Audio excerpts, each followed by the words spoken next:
Hello everyone, welcome back my YouTube channel science with जैस।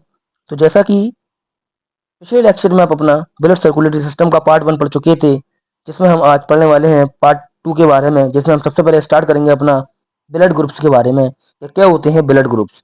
तो जैसा कि लिखा है, मनुष्य में 4 प्रमुख रक्त समूह होते हैं, यानी मनुष्य के अंदर 4 प्रकार के रक्त समूह यानी ब्लड ग्रुप्स पाए जाते हैं, जिसमें आता है blood group A, blood group B, blood group A B और ब्लड ग्रुप ओ। जिसमें हम ब्लड ग्रुप ए बी को यूनिवर्सल रिसीवर कहते हैं और ब्लड ग्रुप ओ को यूनिवर्सल डोनर कहते हैं। अच्छा, ए बी को यूनिवर्सल रिसीवर क्यों कहते हैं? क्योंकि ब्लड ग्रुप ए बी वाला पर्सन हर किसी व्यक्ति से ब्लड ले सकता है, इसलिए हम इसको यूनिवर्सल रिसीवर कहते हैं। और ब्लड ग्रुप ओ वाला व्यक्ति यूनिवर्सल डोनर कहलाता है, यानी ओ वाला व्यक्ति हर किसी को ब्लड दे सकता है, इसलिए हम इसको यूनिवर्सल डोनर कहते हैं। आगे बात करते हैं, रक्त समूह एबीओ प्रणाली और आरएच फैक्टर द्वारा निर्धारित होता है, यानी ब्लड ग्रुप जो होता है वो एबीओ सिस्टम द्वारा और आरएच फैक्टर द्वारा निर्धारित होता है। आइए बात करते हैं अपने हम मोस्ट इंपोर्टेंट टॉपिक के बारे में, इसको हम कहते हैं डबल सर्कुलेशन, यानी दोहरा परिसंचरण के बारे में। ये हमारे एग्जाम के लिए मोस्ट इंपोर्टेंट टॉपिक है।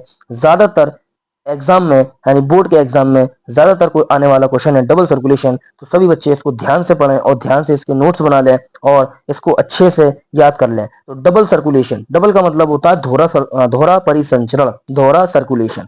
तो देखते हैं क्या होता है डबल सर्कुलेशन। जैसा कि लिखा है, मनुष्य और अन्य स्तनधारी जीवों में रक्त का परिसंचरण 2 बार हृदय से होकर गुजरता है। यानी इसका मतलब यह है कि चाहे मनुष्य हो या कोई अन्य स्तनधारी जीव हो, उसमें जो रक्त होता है वो रक्त उनके हृदय से 2 बार गुजरता है, यानी हृदय से रक्त जो 2 बार गुजर रहा है, इसी को हम कहते हैं डबल सर्कुलेशन।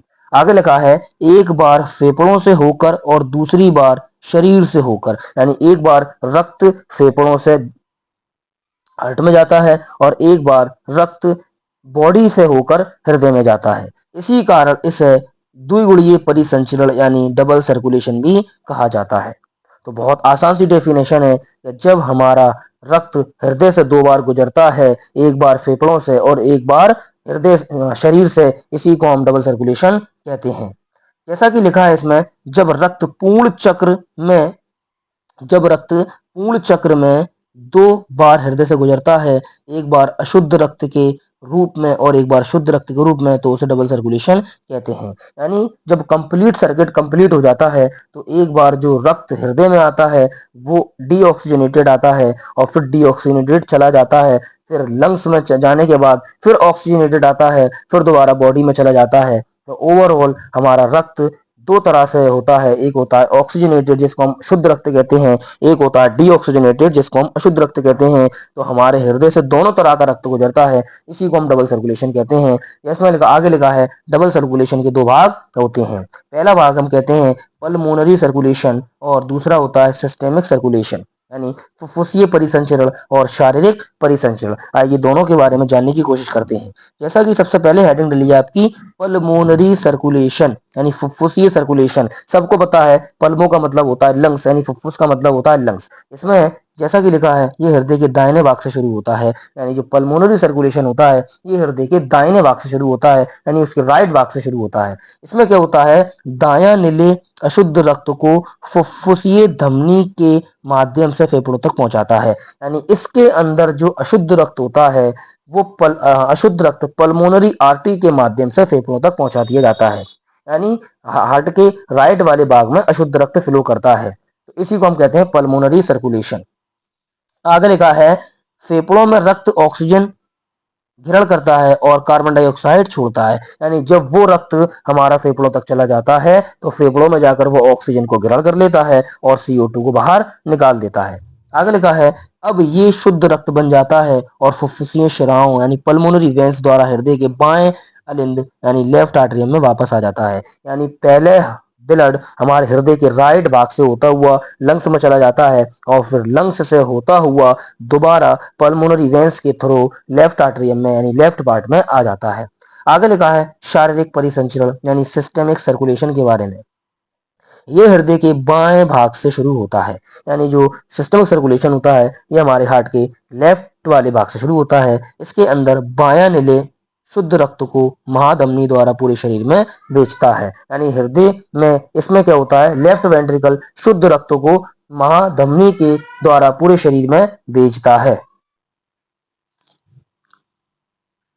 आगे लिखा है शरीर के ऊतकों में रक्त और पोषक तत्वों का आदान प्रदान करता है और कार्बन डाइऑक्साइड ले लेता है। यानी इसके माध्यम से क्या होता है, शरीर के ऊतक होते हैं वो रक्त, ऑक्सीजन और पोषक तत्वों का आदान प्रदान करता है और CO2 को ले लेता है।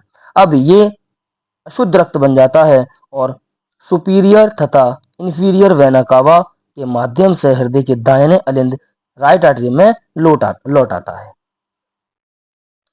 आगे लिखा है डबल सर्कुलेशन का मार्ग यानी पैथवे समरी, यानी किस तरह से डबल सर्कुलेशन होता है। तो सबसे पहले हृदय आता है, फिर फेफड़े, फिर हृदय, फिर शरीर, फिर हृदय, फिर दायां अलिंद, उसके बाद बायां अलिंद, फिर फेफड़े आते हैं यानी पल्मोनरी आर्टरी आती है। उसके बाद फेफड़ों से बायां अलिंद यानी पल्मोनरी वेन, फिर बायां नली, उसके बाद बायां नली के शरीर के अंग, फिर दायां अलिंद और फिर वेना कावा।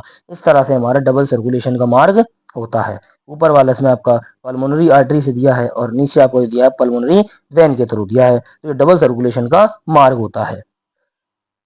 अगला टॉपिक है हमारा धमनी और शिरा में अंतर। एग्जाम के लिए सबसे ज्यादा मोस्ट इंपॉर्टेंट अगर कोई टॉपिक है इस चैप्टर का तो वो है हमारा धमनी और शिरा में अंतर।